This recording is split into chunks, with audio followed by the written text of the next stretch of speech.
This is Everyday Grammar. I'm Kaveh. And I'm Lucia. Here is a letter we got from a grammar fan. Dear Everyday Grammar, you should talk more about modals.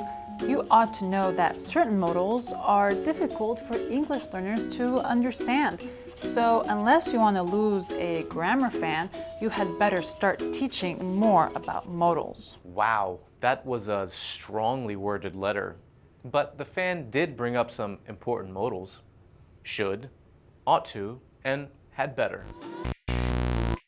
Using the letter as an example, should was used to give a suggestion or friendly advice. You should talk more about modals. Ought to is for giving advice.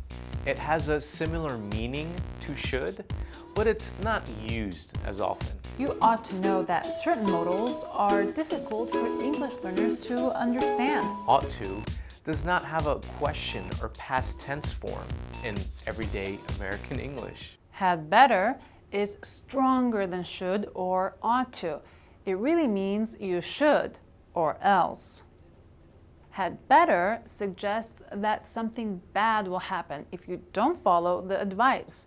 In other words, it's a threat. Unless you want to lose a grammar fan, you had better start teaching more about modals.